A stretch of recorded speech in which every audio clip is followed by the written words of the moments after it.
قدرمنو لیدونکو سلامونه مینه احترامات مې ومنئ ښه راغلی د هیلو بڼ یو ساعته خپرونې ته زه سهارګل سهار یم تاسو د ژوندون له تلویزیون څخه د هیلو بڼ یو ساعته خپرونه اورئ ډیره مننه چې د ژوندون تلویزیون د ټولو خپرونو سره مینه کوئ او دغه خپرونه د معلولینو حقوقو ستونزو او د دوی بریاو ته ځانګړې شوې ده نن به بیا هم د دې خپرونې یو ګران اتل در وپېژنم د ده سره به خبرې وکړو د ده سره به د زړه خواله وکړو او به ګورو چې دغه معلول څه مصروفیت لري څنګه کار کوي نو موږ بار بار ویلي دي چې معلولیت ناتواني نه ده نو راسره پاتې شئ خپرونه تر پایه وګورئ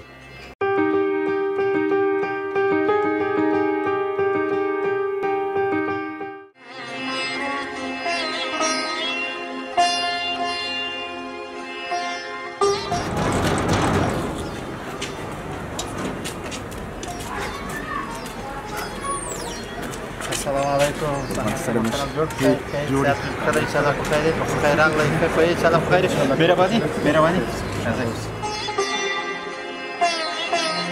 دونکو بیا هم مننه نو درنو دغه د راغلو د امیر خان خاکسار کور ته نو د امیر خان سره به موږ نن خبرې لرو د زړه خواله به ورسره کوو د ژوند نه به ځان خبرو تاسو خپرونه تر پایه راسره تعقیب کړئ د نورو خپرونو په څیر امیر خان خاکسار ورور ډیره مننه چې وخت دې راکړ او په لیدو دې ډیر خوشحاله شوم ستړی مشې ډیر په خیر راغلی د هیلو بڼ خپرونې ته ډیره مننه سهار صاحب سلامونه وړاندې کوم تاسو ته او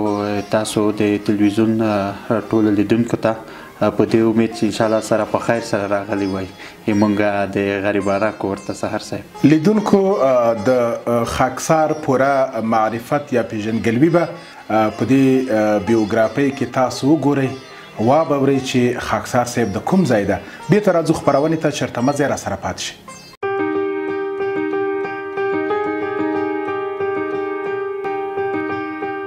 ښاغلی امیر خان خاکسار د میر بادشاه خان زوی په کال 1915 خوست ولایت کې نړۍ ته سترګې غړولي له لومړي ټولګي څخه تر 12 ټولګي پورې په دارالحفاظه سایدو نامزا کې ترسره کړي په کال 1999 کې د لایسي زده کړې بشپړ کړې ورپسې په 1998 کال کې د کانکور په ازموینه کې ګډون وکړ چې په پایله کې د کابل پوهنتون د حقوقو او سیاسي علومو پوهنځي ته کامیاب شو اوس مهال په همدې پوهنځي کې په نړیوالو اړیکو څانګه کې په زده کړو بوخت دی د یادولو وړ دی چې د لوړو نمرو په اخیستلو سره په تقدیرنامه هم نازول شوی دی همداشان د کابل ولایت ښاري ریاست د کلتوري چوپړونو مامور دی سربیره پر دې د نابینایانو د ملي ټولنې غړی او د پراجودو ملي ټیم لوبډلمشر هم دی ښاغلی خاکسار د نابینایانو د حقوقو غوښتلو په پار مدني فعالیتونه او هلې ځلې هم کوي د ښاغلي خاکسار د معلولیت ډول طبیعي او مرزګدیز دی نو درنو لیدونکو دغه د خپرونه پیل شوه مننه تاسو به راسره وئ نن به بیا هم د اتلانو د معلولینو څخه یو اتل سره خبرې وکړو د زړه خواله د کارونو نه به ځان خبر کړو ماشاءالله موږ په افغانستان کې ښه معلولین لرو ښه په دې معنا چې کار کوي چاته لاس نه نیسي زحمت کوي تحصیل کرده دي ښه په دې ورته وایو هغه معلولین چې هغه په ټولنه کې یو څه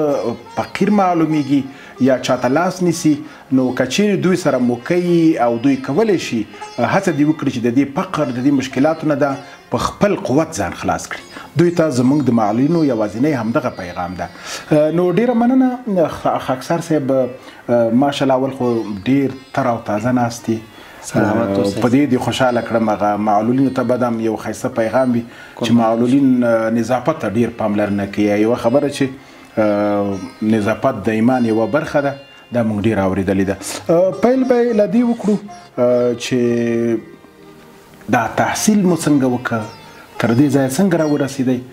درس مو لومړی چېرته وویل که له دې نه پیل کړو بیا به د خپرونې ته داخل شو ډیره مننه سهار صاحب محترم ما لومړنۍ زده کړې د دارالحفاظ سایدو نامزا کې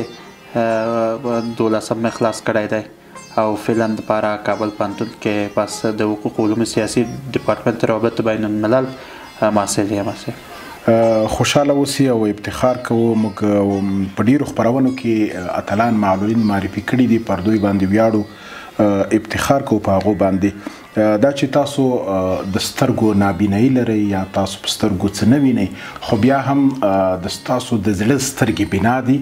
او د ټولنې کې د خلکو خدمت کوئ نه یوازې چې خپله خدمت کوئ بلکې نورو ته هم کار کوئ نو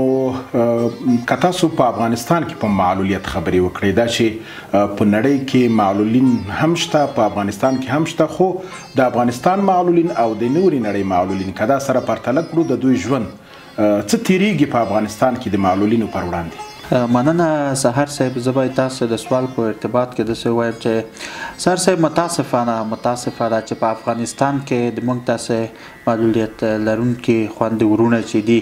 اگر چې یو اړخ ته چې وګورو دوی د خپل وطن او د خپل ملت دپاره هغه غټه قرباني چې کړې ده هغه دوی کړې ده اما متاسفانه چې بل اړخ ته ګورو د دولتي چارواکو لخوا نه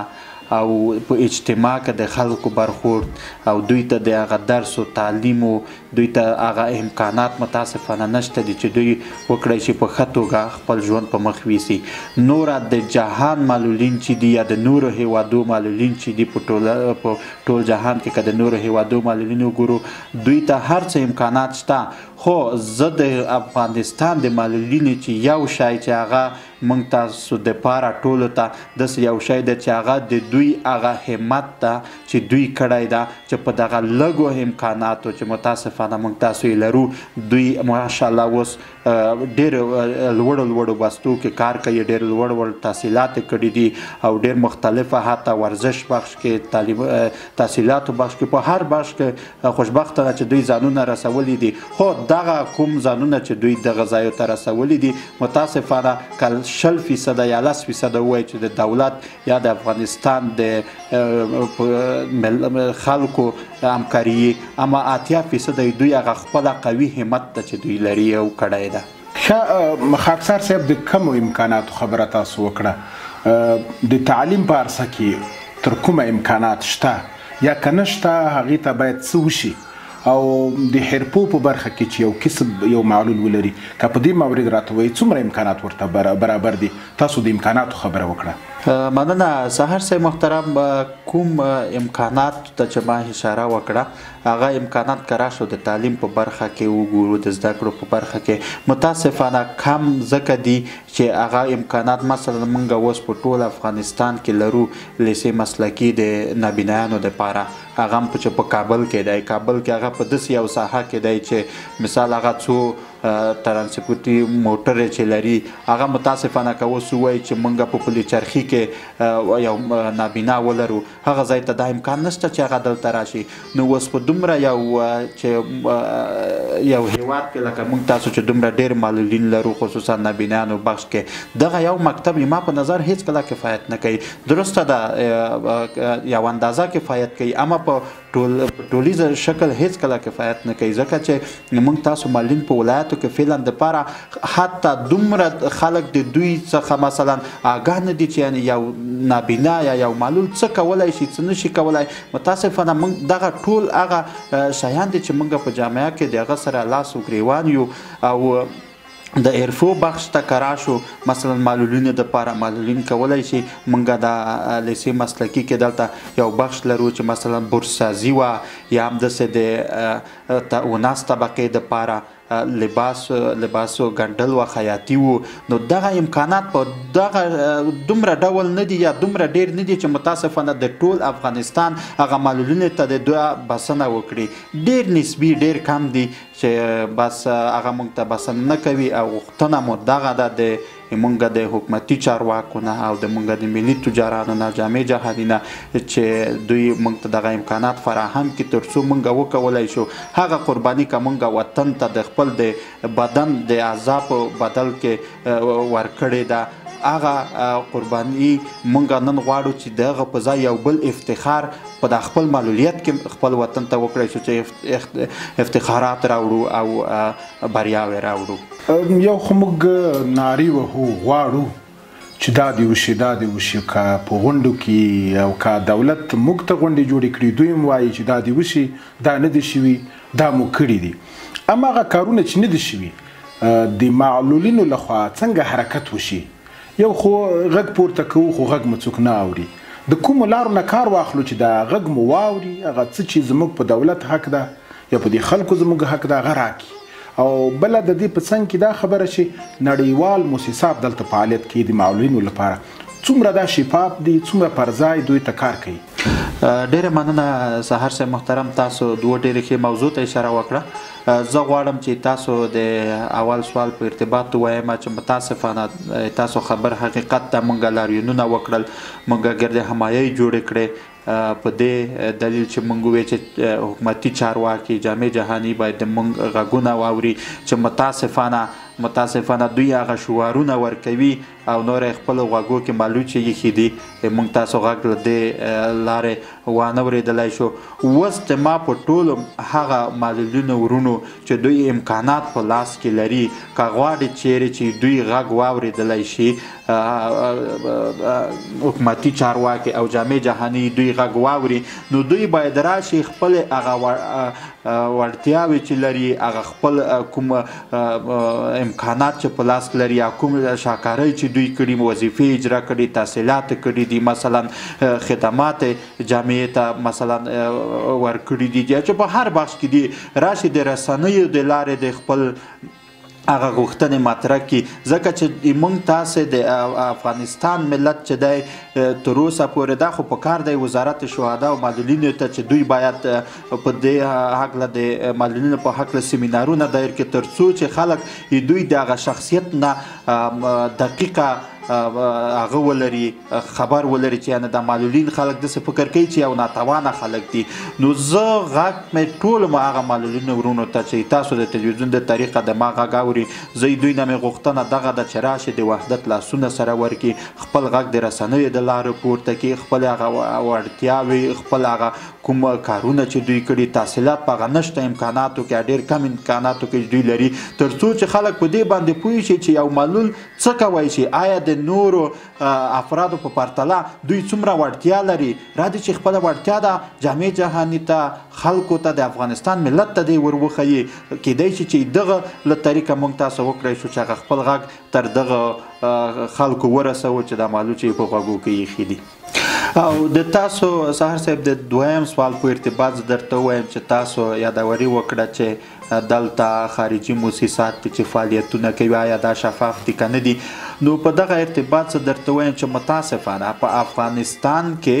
موږ تاسو هغه کوم داخلي امکانات چې دي، کوم وزارتونه دفترونه چې دي، په هغه کې شفافیت کوم ځای نه شو چې دلته د خارجي موسسات راشي بیا د دوی شفاف وي. متاسفانه هغه خلک چې د معلولینو حق په دې کې ډیر خوړل شوی دی، ځکه که اوس د فکر وکړو په لکهاوو روپۍ د معلولینو په نوم راغلی خارجي موسساتو کومک وکړو، کومه دي نن ورځ د ماته هغه معلول راوښیي چې دولت هغه ته یا کومې موسسې کورونه ورکړي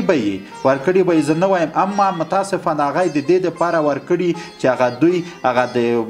د وري د لیوه په پوستکي کې چې هغه راځي وری راځي په هغه شکل داسې یو مثال لري، په داسې ډول چې دوی خلک ملامت نشي کړی. نوره په ټولیزه شکل که ووایو هیڅ کله په دا کې شفافیت نشته، معلولینو ته خپل حق نه ده رسېدلی. نو بس ما غوښتنه دغه ده چې هغه موسسات چې په افغانستان کې فعالیتونه کوي، خارجي موسسات دي، دوی رئیسانو ته، هغه کوم منیجران چې په دې موسساتو کې دي، دوی ته مې غوښتنه دا ده چې تاسو که کله غواړئ چې معلولینو ته خپل هغه کومکونه په شفافه ډول ورسوئ، نو تاسو مهرباني وکړئ دغه مدیریت په خپله غاړه واخلئ، مې شریکوئ د دغه خلکو سره چې متاسفانه د معلول غږ نه اوري، که هغه ناحیې دي، که هغه وکیلان د ګذر دي یا هر څوک چې نوره دي. ښه خاکسار صاحب، مشکلات دي، ستونزې دي، بس مبارزه به کوو. په ژوند کې کومه ښکته پورته چې راځي نو انسان باید ځان ورته پولاد کړي. بیا نو معلولین خو هسې د چا خبره که څه ووایي که څه ونه وایي دا حالات باید وزغمي. را به شو دې ته بعضې معلولین چې په ښو بوستونو باندې کار کوي، که په موسساتو کې دي هغه که په دولت کې دي. اوس وخت کې یوه خبره راپورته شوه که تاسو به ترې ښه خبر وای چې هغه معلولین چې جنګي دي، هغه معلولین چې جنګي نه دي، دا دولت ویل چې هغه جنګي معلولین هغه د کلني حقوقو حق لري. او دا نور معلولین چې هغه طبیعي دنیا ته معلول راغلی هغه که نابینا ده هغه که لاس نشته که خپه نشته که نور معلولیت لري دغه حق نه لري. که تاسو اول دا راته ووایي هغه معلولین چې په ښو بستونو باندې کار کوي څومره مبارزه کړې چې نور معلولینو ته زمینه برابره کړي چې تحصیل کرده دي په شرایطو برابر دي. او بله دا د تعصب خبره چې د دوی ترمنځ یو نفاق نه ده، تاسو دا یو نفاق نه ګڼئ؟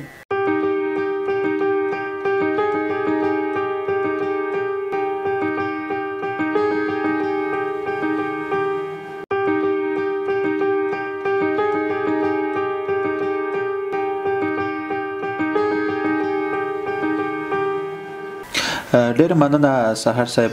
تاسو د اول سوال په ارتباط چې تاسو وایي چې هغه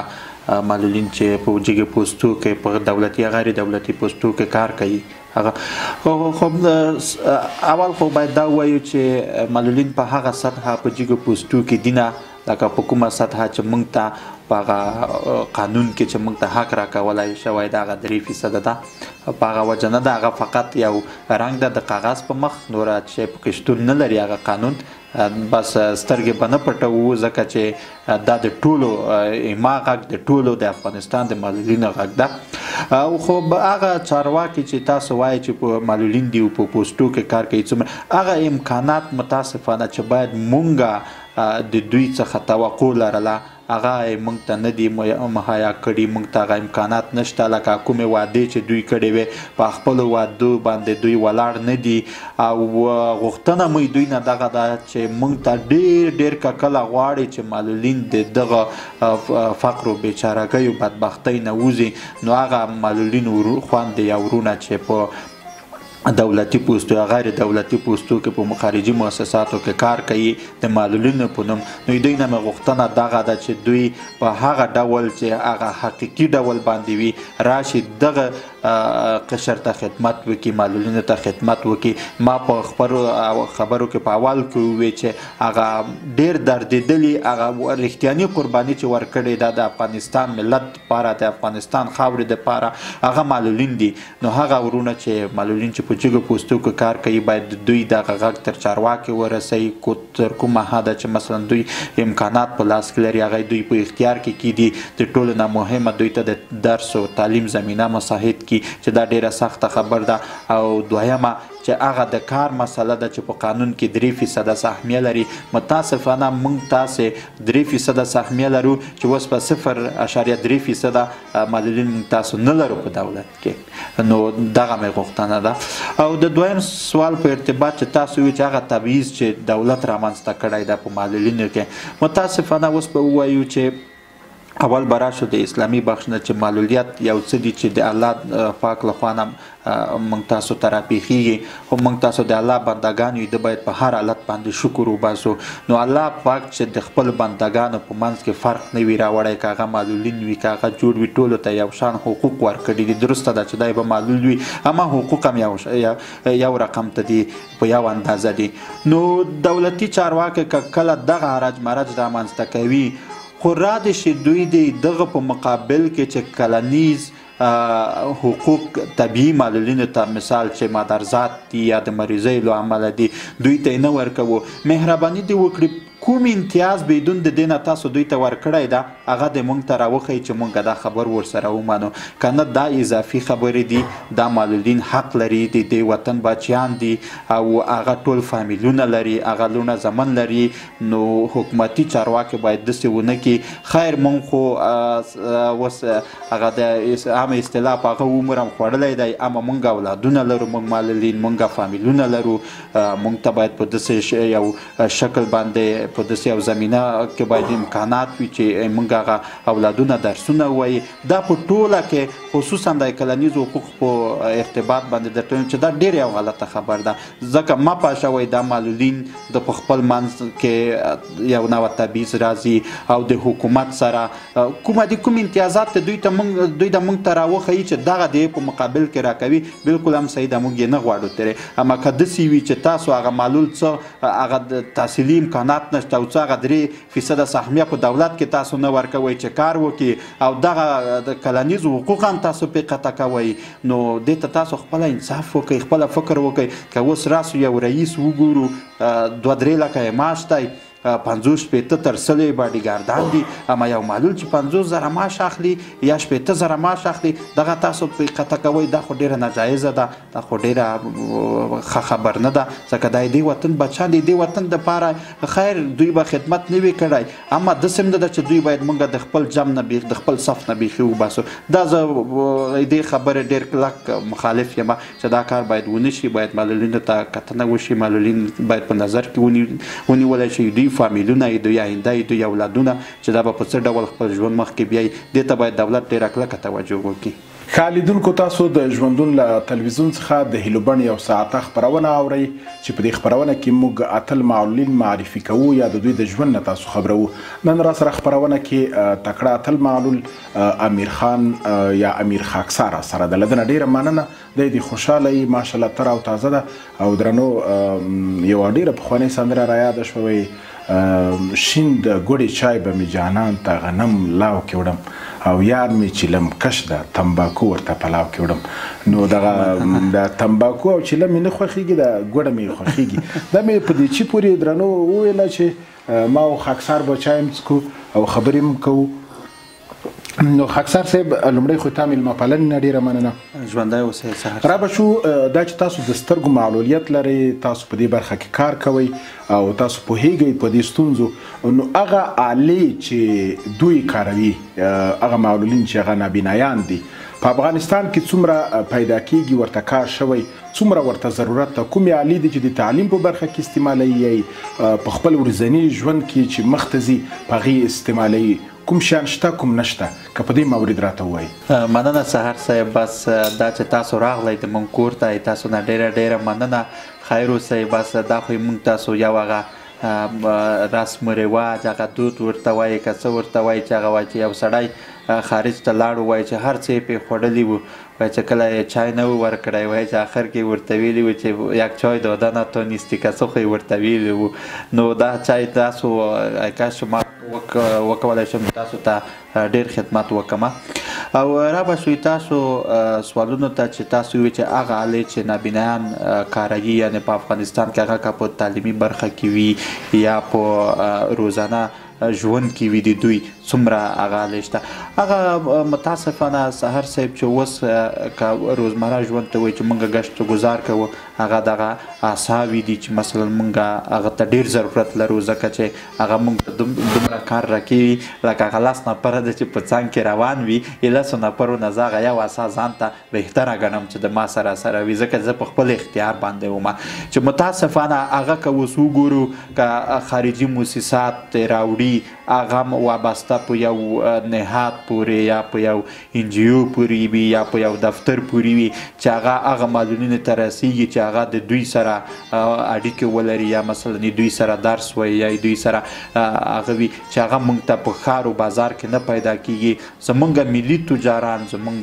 حکومتي چارواکي باید دې برخې ته ډېره پاملرنه وکړي ځکه چې دا یو اړین شی دی او موږ تاسو په افغانستان کې خو متاسفانه معلولینو کچه ورځ په ورځ نور هم لوړیږي او ډېره هم ده او هغه امکانات چې باید دوی په روزمره ژوند کې د هغه نه استفاده وکړي هغه نشته اوس په خارج ته په کتو سره که وګورو خارج کې ډېر هغه امکانات دي د معلولینو دپاره چې اصلا چې ورته وګورې هغه ډېر د تعجب وړ دي ځکه چې هغه دلته نشته خلک د سایران ورته پاتې وي ولې زموږ تجاران په نورو هره برخه کې تجارت کوي افغانستان ته هر قسم هغه اقتصادي بخش کې تجارتونه دي مثلا هر قسم کالي هر څه واردوي ولې د معلولینو په بخش کې دوی واردات نه کوي یا ولې د موږ حکومت دې ته پاملرنه نه کوي دغه یو غټ مشکل دی او په تعلیمي بخش کې که ووایو موږ هغه کوم ماشینونه چې موږ کاروو مثال بریلر ورته وایو یا سلیټو سټایلیست یا مثلا هغه پرنټرونه دي چې دوی موږ ته بریل خط مونږ ته چاپ کوي هغه شیان چې مونږ هغه ته ضرورت لرو چې د مونږ تعلیمي په بخش کې ډېره مونږ سره همکاري کوي هغه په افغانستان کې اولا خو پیدا کېږي نه لکه څنګه چې ما مخکې یادونه وکړې دا هغه کوم وسایل چې ما وښودل هغه پیدا کېږي نه او که پیدا شي هغه خبره افغانۍ خو څه کوي چې په ډالرو باندې ده، اوس یو پرنټر د تقریبا 4 تر 15,000 ډالرو ده. نو یو معلول بیچاره څنګه 15,000 ډالر ځان ته پیدا کړي، هغه هم په داسې یو جامعې کې چې دوی ته هغه خپل حق نه ورکولی کېږي، که ورکولی کېږي هغه هم ډېر په نسبي شکل ډېر کم ورکولی کېږي. نو څنګه به دا وکړئ چې ځان ته د تعلیمو زمینه یا ځان ته خپل مالي هغه باندې پیسو باندې خپل شخصي پیسو باندې هغه ځان ته دا کار وکړي، دا ډېره سخته خبر ده. نو بل تاسو ووایئ چې هغه معلولین چې مثال دغه امکانات دوی ته ضرورت دي، هغه په لرې سیمو کې پرتې دي، دې ته لاسرسی نه لري. دا د اول خو د وزارت شهدا او معلولینو کار دی چې ما تاسو ته مخکې ووایي چې باید دغه کوم شیان چې معلولینو ته ضرورت دي دا باید خپله دوی یو هغه مدیریت ورته ولري یا یو ریاست ورته ولري، په دوی باندې وویشل شي، دوی ته باید ټریننګونه ورکړی شي، سیمینارونه دایر شي، تر څو هغه خپله معلولین چې هغه شیانو سره چې دوی په ژوند کې دوی ته ډېر سهولت راولي، اشنایي نه لري، اشنایي ورسره پیدا کړي. او هغه خلک چې د معلولینو ته په ډېر یو هغه سترګه ګوري چې یعنې دغه معلول هیڅ کار نشي کوی، یعنې معلول ناتوانه دی، هغو خلکو دپاره باید یو آګاهي کمپاین ترسره کړي تر څو خلک پوه شي چې یو معلول څومره توانایي لري، یو معلول لکه د نورو خلکو په پرتله باندې څومره نوره دی، که الله پاکې د یو عضو د بدن اخیستی دا نوره ډېره توانایي لري. دا موږ تاسو د وزارت شهدا او معلولینو کار ده او د موږ تاسو رسنیو کار ده، لکه د تاسو ټلویزیون ژوندون ټلویزیون د لارې په نورو رسنیو غږ کومه چې باید دغسې پروګرامونه دایر کړي تر څو خلک خبر شي چې معلول یعنې څه. موږ تاسو اوس د معلول نه که یو تعریف ولرو، خلک وایي چې معلول عبارت یو عاطله باطله شخص او د جامعو د فامیل بار دوشته چې متاسفانه هسې نه دی. الحمدلله زه دا اوس خپل 12-14 نفره فامیل په کور کې سپورټ کوم، ټوله شاباتی د ما په غاړه ده. نو پس زه څنګه ځان ته معلول ویلی شم؟ هېڅ کله زه ځان ته معلول نه وایم، زه بلکې هغه ډېره توانایي چې لري زه هغه کس ځان ته وایم. نو دا ډېره یو غلطه خبر ده چې څوک یې کوي چې یعنې معلول څنګه ده یا معلول کار نشي کوی یا معلول او مثلا خپل فامیل نشي سپورټ کوی. نو په ټولیزه شکل ووایي هغه امکانات یا هغه آلې چې باید مونږ د هغه څخه په روزمره ژوند کې یا په تعلیم بخش کې هغه نه مونږ استفاده وکړو. متاسفانه د معلولینو په لاسرسی هغه ته ډېر نشته، ډېر نسبي دی، نه په 100 کې 10 یا 15 یا 20% هغه ته لاسرسی ده. نو غوښتنه مې دغه ده، بیا هم لکه څنګه مې چې مخکې ووایي مونږ دولتي چارواکي او ملي تجاران باید دغه بخش ته ډېره توجه وکړي تر څو دغه خپل ورونه یا خپلې خویندې چې دغسې مشکلات لري دوی د دغه مشکلاتو څخه خلاص شي او وکړی شي چې په خپل ژوند ته په ښه صحیح ډول باندې دوی په خپل ژوند کې پرمختګ وکړي او خپل ژوند په مخ ویسي. ښه خاکسار صاحب، خدای دې وکړي چې هغه وسایل چې تاسو اړین یا ضروري یاد کړل هغه که په تعلیمي ډګر کې دي، هغه که په روزمره ژوند کې دي، خدای دې وکړي چې دوی ته ورسیږي او دې ته لاسرسی وکړي. هغه کم کومک چې هغه د دوی د لاس امساوي دي یا د دوی د حرکت وسیلې دي دا خو باید ورته پیدا شي. هغه د رزق ورکول د الله کار ده، هغه به ملا ورکړي، مشکل نشته انشاءالله. ښه دا به راته ووایي، داسې خبر شوی یم چې تاسو سپورت کوئ، د معلولینو ته خلک بیا داسې توجه کوي چې څنګه سپورت کوي یا نابینا ده کرکټ کوي یا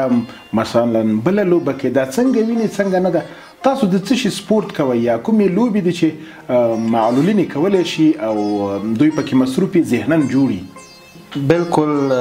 سهار صاحب، ورزش خو داسې یو شی ده چې نه تنها معلولین، ټول وګړي چې په یو جامعه کې وي هغه ته ضرورت لري. ورزش خو ډېر ښه شی ده، خو متاسفانه موږ تاسو مشخص به معلولینو په بخش وغږیږو چې معلولینو ته متاسفانه لکه څنګه چې موږ آرزو ده، د موږ ارمان ده یا موږ هغه اهداف دي چې باید موږ ته ورسیږي په هغه شکل ورزش نشته. نو داسې یو 2-3 میاشتې مخکې د موږ د نابینایانو فدراسیون افتتاح شو چې په هغه فدراسیون کې نه بودیجه درک لري او نه د حکومتي چارواکي موږ سره د کوم کومک کوي او نه ملي تجاران په هیڅ شکل. متاسفانه د معلولینو په بخش کې په افغانستان کې د ورزش په برخه کې چې زه ګورم ډېرې کمې کاستۍ دي چې موږ غواړو چې هغه ډېر زر انشاءالله د ختمې کړو چې متاسفانه البته هغه تنها په موږ نه کیږي باید موږ تاسو د جامعې وګړي موږ تاسو تجاران موږ تاسو حکومتي چارواکي باید موږ سره په هغه عرصه کې باید لاس ورکړي او لاس په لاس سره تر څو وکړی شو چې خپلو معلولینو خویندو ورونو ته وکړی شو د ورزش په برخه کې بعض کوم ورزشونه چې دوی کوي شي لکه کرکټ دا مثلا لکه فوټسال دا ګولبال دا مثلا لکه وزن برداری دا لکه جودو دا چې زه خپله اوس د نابینایانو د ملي ټیم د جودو ملي ټیم غړی یم خپله ورزش کوم نو دغه هغه ورزشونه دي چې موږ یې کوی شو خو په هغه صورت کې چې کله موږ ته امکانات وي او موږ ته دې زمینه فراهم شي چې متاسفانه تر اوسه هغه امکانات نشته لکه دا کوم ورزش هم چې موږ کوو زه خپله د نابینانو لپاره جودو ملي ټیم غړی یم دغه موږ هغه امکانات دي چې موږ په خپلو امکاناتو د خپل د جوب په پیسو هغه مالی لګښت ټول د موږ خپل په غاړه دی موږ ته په دې عرصه کې دولت یا ملي تجارانو یا جامع جهاني تر اوسه هېڅ څه نه دي کړي نو هیله مې دا دی چې بس موږ معلولینو خویندو ورونو ته دغه د ورزش په برخه کې وکړی شي بعضې امکانات فراهم کړي نو ډېر غټ ارمان مو دغه دی چې موږ لکه همداسې چې په نورو برخو کې قرباني ورکړې دی وطن خاورو په ساتنو کې دې ملت په ساتنه کې نو وکړی شو چې د ورزش په برخه کې خپل هیواد ته یو لاسته راوړنې ولرو قهرمانۍ ولرو خپل هیواد ته میډالونه راوړو تر څو وکولی شو د دې دردېدلې ملت په هغه زخمو باندې لږ پټۍ کېدو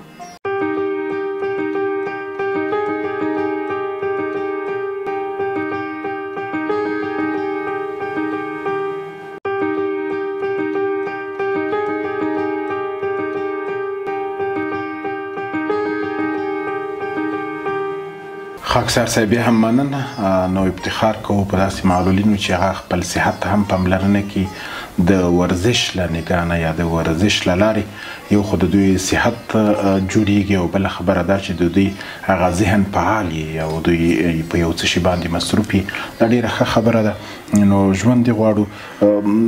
د پوهنتون خبره وړاندې تاسو په پیل کې وکړه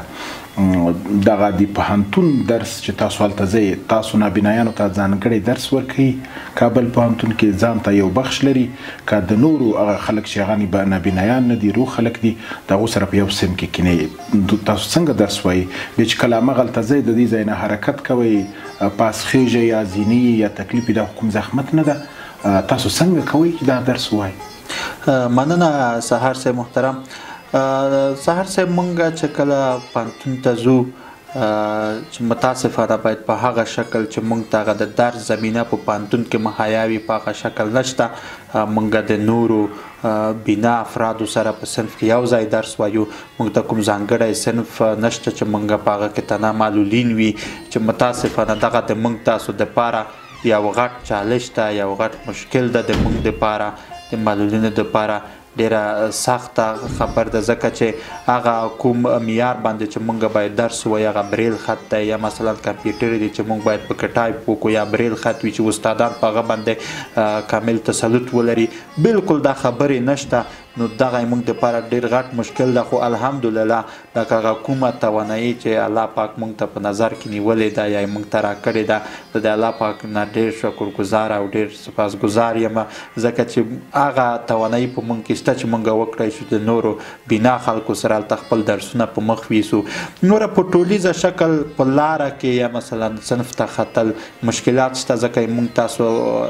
پوهنتونونه چې دي یا دا سرکونه چې دي په ستاندرد ډول نه دي متاسفانه کله چې سړک نه تیریږي موږ تاسو هغه شهرنشیني فرهنګ چې دی تر اوسه پورې په هغه حد نه دی چې دوی کله یو معلول ته انتظار وکړي یا ډریور وي یا بایسکل والا وي چې دا به سړک نه تیریږي یا کله چې موږ په زینو کې خیږو یا څوک ووایي چې ورته ودرېږه دا معلول دی موږ دې سره کومک وکړو متاسفانه دغه عرصه کې له کوم هغه شته ستونزې شته دي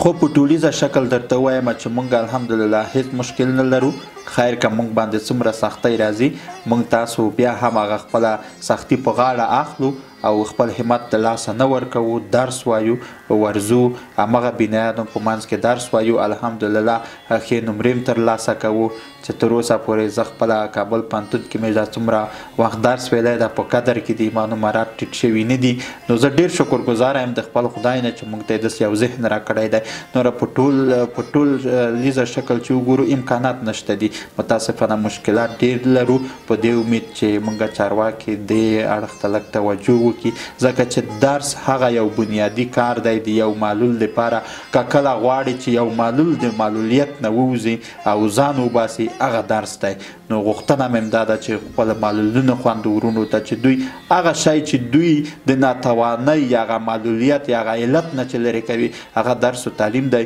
ولو که څومره مشکلات ولرو، بیا مې غوښتنه دا ده چې خپل همت د لاسه مه ورکوئ او راشئ خپل درسو او تعلیم ته ادامه ورکوئ. درنو لیدونکو، یو شعر ده وایي توانېدلی که ناتوان یم مخامخ یم، توانېدلی که ناتوان یم مخامخ یم، انسانیت غواړم انسان یم مخامخ یم. له یو څو کسانو وړاندې له څو وروسته په همدې لار د روان یم مخامخ یم. او دوه رنګي او درې رنګي مې خوښه نه ده، په یو شان یم په یو شان یم مخامخ یم. د الله په رضا لاړم قیمتي شوم، سحرګله یو غیران یم مخامخ یم. ماشاءالله. نو درنو داسې اتلانو معلولینو په وړاندې بعضې ډالۍ ښې وي. دغه شعر مې ډېر خولې ته راځي، په ډېرو خپرونو کې مې ویلی د دې لپاره چې دا خلک دغه دي مخامخ دي، له تاسو څه نه غواړي، تاسو ته څه کوي. نو داسې خلکو ته باید لاس ورکړو. نه پوهېږم چې دا په کنټینرونو پیسې چیرته ځي. تر اوسه زموږ هغه معلول ژوند جوړ نه ده. نو دا نور خلک چې هغه خاصې ځان ته څوک وایي دا کار کوي، کار زمینه خو ورته برابره کوي. خو په هر صورت نه وایي، بس داسې یوه خبره ده وایي غر که لوړ ده وایي په سر یې لار شته. نو خدای مې راباندې یو ورځ به دې غر ته پورته شو، په دې غرونو باندې به معلولین لارې پیدا کړي. نو مننه چې را سره یې ژوند زندگی ده، دې سره به مبارزه کوو. نو را به شو خاکسار صاحب دې ته بعضې معلولین کور کې کینی، ښه وړتیا لري، لکه اوس دا ستا په شان ښه ذهن لري، خو بس یو ځل کور کې ورته ووایي چې والا ته نشي کولی، معلولې چېرته به وغورځېږي، پرېږده درس څه کوي یا کوم حرفه ولې زده کوي. دا یې وایي چې بس زه نور نشم کولی، اما عمر برابر ده، کورنۍ څه وکړي او دا معلول څه وکړي چې د داسې ذهن نه ځان راوباسي او ټولنه څنګه ذهن د دې خبرې په وړاندې د معلولینو پیدا کړي. ډېره مننه سهار صاحب. تاسو سوال په ارتباط زه باید ووایم چې شته دي موږ تاسو په افغانستان کې داسې معلولیت لرونکي خویندې ورونه شته دي چې هغه اقتصادي وضعیت یې ښه دی، نو فامیل هم هغه ته اجازه نه ورکوي په دا ارتباط چې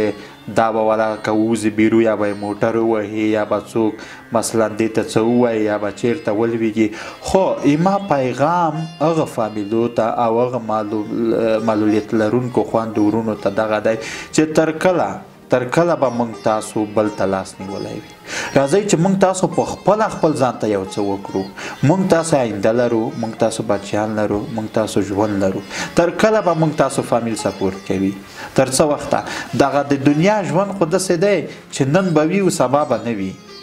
دغه ځای به بیا څوک راډکوي. نن که موږ تاسو تعلیم نه کوو، تعلیم هغه سرمایه ده چې هیڅکله نه ورکیږي، نه یې څوک غلا کوی شي او نه ختمیږي. خو ښه اقتصادي وضعیت یا کور کې پیسې لرل په عام شکل باندې درته وایم دا یو ورځ خلاصېدنه هم لري حتما. بیا به موږ تاسو څه کوو؟ او متاسفانه چې موږ تاسو په افغانستان کې که داسې وګورو بعضې کورنۍ دي چې هغه خپل معلولیت لرونکي خپل معلولین چې په کور کې لري هغه ته درسته توجه نه کوي. هغه کورنۍ نه هغه معلولین نه مو غوښتنه دا ده چې اول خو باید هغه معلولین خپله دا همت وکړي. تر کله به مو بل ته لاس نیولی وي؟ ایما وجدان هېڅکله دا نه قبلوي د یو معلول په که زه خپله معلول یم خو دغه شی د ما وجدان نه مني. زه هېڅکله دا ځان ته نه غواړم چې څوک ووایي چې والا خاکسار لاس بل ته نیولی. خیر مونږه ورونه پلار ټول فامیل په موږ تاسو مهرباني کوي. زه دوی نه یو جهان تشکر ډېره مننه کوم. الحمدلله ما خپل پلار مې دی ورور مې دی لکه دومره عزت چې ما ته راکوي. زه وایم چې هغه خپل اولاد ته به هغه ما ورور یا خپل پلار خو مې هسې مې هغه ورور مې چې دی لکه خپل اولاد ته دومره عزت نه ورکوي. خو تر کله به هغه ورور خو ژوند لري، هغه ورور خو زندگی لري، هغه ورور خو اولاد لري، هغه ما وساتي که هغه خپل اولاد وساتي. راځئ مثبت په شکل باندې فکر وکړو چې باید د بل د غاړې هغه نشو بل په مټو باندې بوج نشو. راځئ خپله ځان ته یو څه وکړو. او هغه فامیلونه چې داسې کار کوي چې وایي چې یاره زه پیسې لرم دغه معلول زوی یا لور مې نه پرېږدم چې لاړ شي بیرون یا به داسې چې دا ډېره غلطه خبر ده. دا ما غوښتنه دغه ده چې هغه مور یا هغه پلار ته مې غوښتنه دغه ده چې هغه معلول لونه زمن لري. دوی باید په ټولیزه شکل ولو که څومره پیسې هم لري اما دا یو سرمایه ده چې ختمېدونکې نه ده. دوی باید هغه خپل معلولین ولیږي، درس پې ووایي، تعلیم پې وکړي، په اجتماعات کې خلکو سره اشنا شي. لکه نن چې زه سهار صاحب د تا سره ناست یم که چیرې زه په اجتماع کې نه وای ما فعالیت نه لرلی تا به زه د کومه نه پیژندی څنګه به ته ما ته راتلی دا بیخي یو ناممکنه خبر وه. لکه نن چې ته ما پیژنې نن د تاسو تلویزیون د لارې ټول جهان ما پیژني، ټول افغانستان ما پیژني، ټول خلک ما پیژني. ولې یو معلول باید موږ د پردې شاته پټ کړو؟ په څه دلیل؟ په داسې صورت کې چې وایو چې دغه د ډېر توانایي لري، ډېر قوي هغه استعدادونه لري مثلا او مختلفه توانایي لري، کولی شي هر څه، قوي همت لري، کلکه اراده، قاطع تصمیم لري، بیا هم موږ یې پردې شاته ولې ځانونه پټ کړو؟ راوځئ ګرانو فامیلو ته مې بیا هم وینا دا ده چې داسې کار مه کوئ. د خپل هغه لور او د زوی په حق کې جفا ده، دا جفا به ما ورسره کوئ. که خاکسار صاحب مننه، خوشحاله اوسئ. ډیره داسې پر ځای خبره چې د پردې تر شا باید پټ نشو، ډیره جالبه خبره چې دینه ما ډیر څه واخیستل. یوه لنډه ټوکه په هغې به تاسو بیا جواب هم راکئ. وایي د ملا نصرالدین یو وخت یو کلي کې ژوند و، نو بیا یې د کلیوال راټولول ورته ویل چې نن ډیره ضروري خبره لرم. وایي همغه ورځ به خلک ټول ورته راټول شو، ورته ویل چې نن یې نه کوم سبا یې کوم. بیا به سبا بیا راغلل دا خلک، بیا به ورته ویل چې نن خو یې وکوي چې نه نن یې نه کوم. خو دریمه ورځ چې راغلی وه ورته ویلي وو چې دغه تاسو کله چې مستې خورئ نو دغه ډوډۍ ورته کچکوته کوئ چې مستې سمې پکې راځي. وایي دې خبرې ته دې راغوښتو 3 ورځې انتظار. وایي له 3 ورځې مو همدې ته انتظار وکړو. نو موږ وایو چې هغه دولت دا خلک باید دغه د مستو چل خو راوښیي چې داسې یو ډوډۍ ورته کچکوته کوي د معلولینو ته چې دغه مستې سمې پکې راشي. نو را به شو دې ته خدای دې وکړي چې دا ستونزې ټولې حل شي. عموما کې خبره کوو د پیغام په شکل هغه څه چې ما نه په سوالونو کې پاتې شول، تاسو وایي د پیغام په ډول یو څه ورته وړاندې کړئ چې څه وکړو څه ونه کړو. ډیره مننه سحر صاحب محترم، تاسو د ټوکې نه هم ډیره مننه. واقعا جالبه ټوکه ده چې باید هغه چل موږ تاسو ته راوښیي چې موږ تاسو هغه چل زده کړو ورته، خو چې هغه چل هم دوی نه راښیي، نه پوهېږو چې څه وکړو. تاسو د سوال په ارتباط چې مثلا زه غواړم څو ټکي اضافه کړم د تاسو په خبرو کې چې هغه دغه دی سحر صاحب چې موږ ډېر هغه شي ته چې هغه لرو ضرورت لرو هغه موږ ته د درس و تعلیم او د کار هغه ده. دولت نه مو غوښتنه دغه ده چې موږ ته باید د تعلیم او د کار زمینه مساعد کړي او د وزارت شهدا او معلولینو نه مې غوښتنه دغه ده چې وزیر صاحب محترم دغه کوم تبعیض چې دوی کړی ده په دغه حقوقو کې کلنیزو حقوقو کې دغه ته د پای ټکی کیدي دا ډېر یو غلط کار دی ځکه چې هر معلول فامیل لري، اولادونه لري. که کله موږ اگر چې دومره شی نه ده، اگر چې دومره شی نه ده، خو د یو کس دپاره چې هغه ته په دولتي ادارو کې څوک کار هم نه ورکوي او دغه هم په قطع کې، دا خو بیا ډېره یو مشکله خبر ده. نو په ټولیزه شکل وایم چې پیغام مې د ټول افغانستان سر ته سره ملت ته دغه دی چې اول خو راشي راځئ چې د وحدت لاسونه سره ورکړو. هغه یو شعر دی وایي چې دا ژوند زمونږ هم د محبت لپاره کم دی، حیران یو چې نفرت ته وزګارېږي خلک څنګه. دغه ژوند خو موږ تاسو حتی د خپل محبت لپاره هم کم دی. نو ولې یو بل نه نفرت کوو؟ قومي تعصبات دي، مذهبي تعصبات کله کله په منځ کې رامنځته شي ته د ما په نفع خبر کوه. راځئ د دې شیانو نه تیر شو، د وحدت لاسونه سره ورکو تر څو وکولی شو چې هغه افغانستان چې 15,000 کلن تاریخ لري او ډېرې لاسته راوړنې لري هغه په خپل ځای باندې مستحکمه کړو، په خپل ځای باندې بیرته یو پرمختګي یو افغانستان ته بیرته رجوع وکړو چې هغه داسې افغانستان وي چې د یو وحدت بنسټ وي، نور نړیوالو ته هغه یو الګو وي چې وایي دغه دی وحدت، دغه دی وطنولي، یا دغه ده هغه موږ د وحدت ژوند. او یو پیام بل هغه معلولینو خویندو ورونو ته لرمه چې د معلولیت لري، خویندو ورونو زه خپله هم معلول یم، تاسو خپل همت د لاسه مه ورکوئ، موږ تاسو امکانات کم دي، راشئ خپله په خپله ځان ته څه وکړئ. که نوره خلک دولتي چارواکي یا نوره ملي تجاران یا جامع جهاني موږ تاسو ته توجه کمه شوې ده، خیر نه به کوي، اما وایي چې لاس چې مات شي خپل ګریوان ته غورځي. نو راشئ خپله ځان ته څه وکړئ. او فامیلو ته مې دغه پیغام ده چې خپل هغه معلولیت لرونکي خویندې ورونه چې تاسو په کور کې لرئ، لورګانې زامن، هغه کوشش وکړئ خیر لږ تکلیف ورسره وکړئ، هغه تر ښوونځي ورسوئ، تر مدرسې ورسوئ، تر پوهنتون ورسوئ، او هغه ته تاسو وکړئ چې دغه آینده تاسو اول خدای دعا مې تاسو دغه درس او تعلیم په برخه کې تاسو تامین کوئ شئ. نو ډیره مننه، سلامات اوسئ. خاکسار صاحب ډیره مننه. دا به نه اولنۍ خپرونه وي نه اخرنۍ، بیا به هم راځو، تاسو سره ډیر کارونه لرو ځکه تاسو کارونه کوئ، نو موږ همداسې معلولینو سره سروکار دی چې کار کوي. نو له تا ډیره مننه، خدای دې ژوند درکړي. له تا مننه کوو چې وخت دې م راکړه، چای م دې م راکړه، تر دروازې راغلی او تر دروازې را سره ځې. ډیره مننه، په دې نابینایۍ کې خوشحاله اوسئ. له تاسو څخه هم ډیره مننه سهار صاحب چې تاسو موږ د غریبۍ جونګړې ته راغلی او دلته موږ سره مرکه وکړه، او د تاسو د تلویزیون د رهبرۍ نه ډیره مننه کوم چې دوی راځي موږ ته داسې برنامې جوړوي. یو جهر تشکر، تکلیفونه زحمتونه مو بس د الله پاک نه تاسو ته اجرونه غواړم، تکلیفو او زحمتو په بدل کې مو ډیره مننه سهار صاحب محترم. لیدونکو ډیره مننه، د هیلو بڼ خپرونه چې تاسو ولیده او د راډیو نه مو واوریده، خوشحاله اوسئ. د نننۍ خپرونې تکړه اتل معلول مو امیر خان خاکسار و، د خاکسارۍ نه ډیره مننه، رښتیا سره چې خاکسار و، خو بیا هم په خاکسارۍ کې اتل و. نو راځئ چې حرکت وکړو، تر منزله به رسیږو. معلولینو پاڅېږئ چې ټولنې تاسو ته سترګې دي او تاسو په ټولنه کې فعالیت وکړئ. تر بلې خپرونې چې بیا په یو بل تکړه معلول اتل سره ستاسو په درانه حضور کې حاضرېږم، د خپل تکړه کمرمیم نه هم ډیره مننه، عالم کابري د تخنیک په برخه کې چې کیمره یې عیاروله، پوره زحمت یې وکړله، ده نه هم ډیره مننه. تر بلې خپرونې چې بیا حاضرېږم، سهارګل ته اجازه ورکړئ. لوی څښتن تعالی مو مل او مهربان. مننه.